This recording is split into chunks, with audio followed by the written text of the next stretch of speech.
I don't know about you guys, but I'm pretty bored of the double standards in DBD, and I'm not just talking about killers versus survivors, I'm talking about people just in general. I was streaming DBD, playing Survivor for the entire stream, and I wanted to end on 1 or 2 killer games, that way I don't get too rusty with Sadako. Anyway, I jump on Sadako and I get this lobby. 2 aces, both off platform, both in the lobby when I joined, which generally is a red flag that is going to be fairly sweaty, but I stayed with my test build. I'm trying out Beast of Prey to see how viable it is. It's actually not too bad for anyone wondering, at least on Sadako. Maybe I'll do a video on it. Immediately, I am sent to Autohaven. Why are you the way that you are? Which happens all the goddamn time when I play killer, especially Sadako. Just map offering here, there, and everywhere, and I need the cut coin for Sadako to be playable on certain maps, so I can't just run sack wards 24/7. See this video for more information. For those who are confused, generally if you're sent to either Autohaven or Macmillan, it's going to be pretty sweaty, because these realms, as far as I'm aware, are the 1v1 / competitive realms. So 1v1 and comp players always send themselves to these realms in public matches so they can keep practicing, even though they run a bunch of banned perks, but I digress. My rule, just like many other killers, is if you bring a map offering, I don't give a toss where you send me, I'm going to play sweaty, and that's just what I did. For the record, I never go into a match basically throwing like what a lot of survivors want killers to do, but I don't go into every match like it's going to be a tournament if there is no map offerings. So we get into the match and I start off normally like you do with killers such as Sadako, going for the early hits at least until my TVs are turned on. I get a nice hit on this ace, I break the pallet, and then I immediately break the main door, all before my TVs turn on. And then once my TVs are on, I immediately begin to pressure with my teleports. I always get people who don't know what they're talking about in my comments of every Sadako video crying about spamming TP, so I'll quickly explain this initial play just to show what people who play Sadako at the higher level are thinking, because unlike you, we don't just mindlessly spam teleport. So let's introduce what I would like to call Learning Sadako with JC. I know there are people on the main generator, and I also know that the TV spawns on the 2nd floor of main, and it will take them a while to turn it off unless they're camping it, which I can clearly see they're not. This will give me enough time to teleport at least once before I take main TV control, which Sadako wants to do since she turns them off for less time than when the survivors turn them off. The one free TP I have before I go back to main, I choose the shack, because this is a common gen to be done at the start of the match, so the likelihood of someone being on it is high, and I want to prevent them from grabbing the tape. Then, once I've teleported here, I TP to the 2nd floor to take main control of the TV before someone turns it off. So now everyone in mid has gained 2 stat. I will now teleport a 3rd time to see if anyone is near a TV still outside of mid. And look, Sable got hit, meaning she's still near a TV. If I can cut this off, we'll get another free hit with fingernails, so I assume she's going to be doing the gen near a safe leap, since these are the ones that survivors tend to gravitate towards at the start of a match. So we choose this one in the corner, and look, we're right and we cut her off. We even get a hit through the new Dead Hard for distance.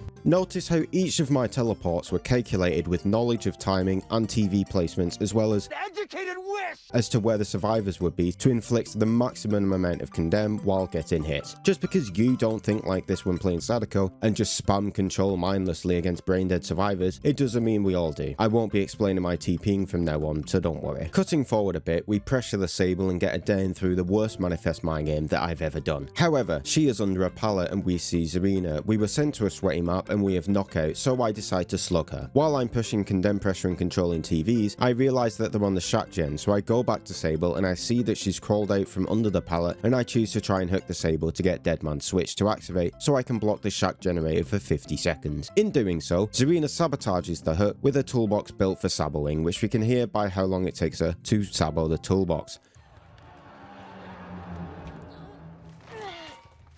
So we've been sent to a competitive match and we have somebody running around with an uncounterable Sabo build. Bear this in mind. Sable then immediately tries to go next, but she's unhooked. Here I just play some hit and run Sadako. I'm trying to confuse the survivors to get some easy hits, a strat often done with killers with little to no anti-loop, and one you have to do versus good survivors if you want to actually get some hits. Sable is then caught and killed, and I then condemn Zarina soon after this. Get absolutely robbed from Behavior's shitty servers, and she manages to cleanse, so I slug Zarina on the floor. That not hitting is BS. Again, I was sent to a map playing against a Sabo build, so at this point, I'm going full tournament. We managed to catch the ace off guard, again, countering Dead Hard for distance. Nice try, bro. He shift W's away from the loop I can deal with, so I drop chase for a more hit and run tactic again. We manage to catch him off guard a couple seconds later, and I TP to push a free stack of condemn on the TV that he's running towards. But he decides to greed for the bus loop even though it's right next to the TV I just teleported to, so we cut him off with fingernails and we get the down. He then disconnects. Now as you can hear, I was very sympathetic after being sent to a map against a sabotage build. These aces are together. Oh, we're DCing. Oh no, whatever will we do? Oh, dear, it's just a tragic situation. Oh, do you not like it when I play mean? Oh no.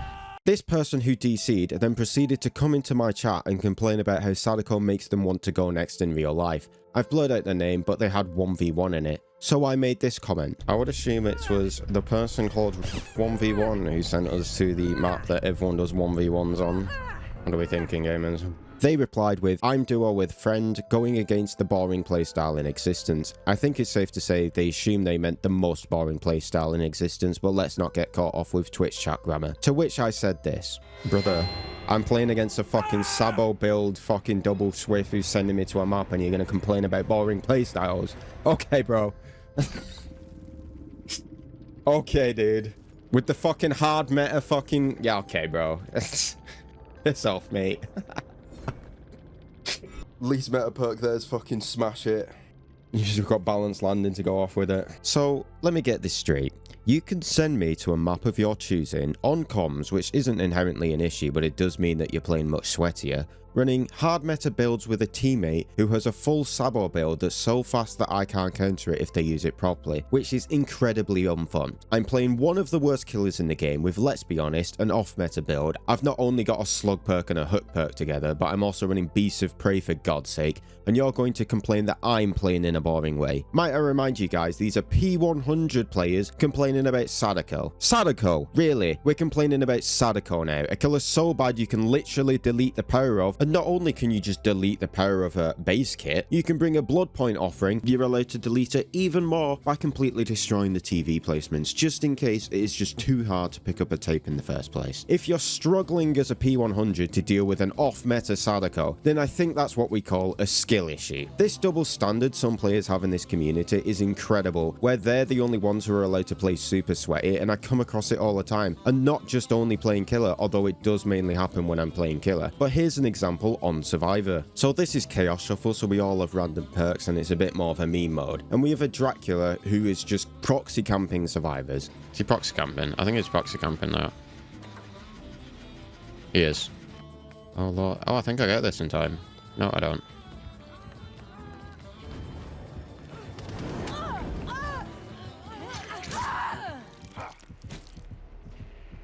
Go. Go, Kate. Go.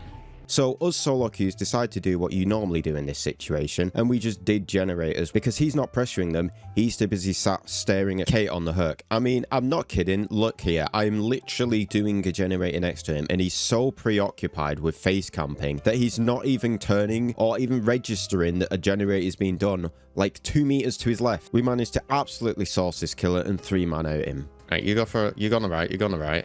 I'm here. Yeah, he's gone that way. He has to commit. And now what?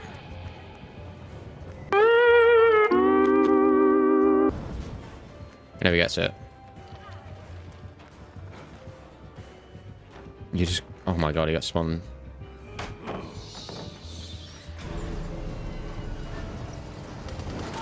Oh, Tori, you had to move, pal.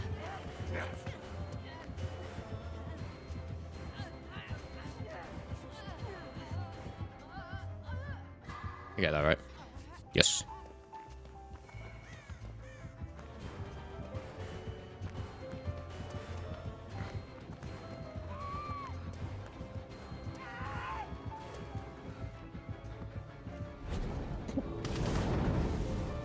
We got him.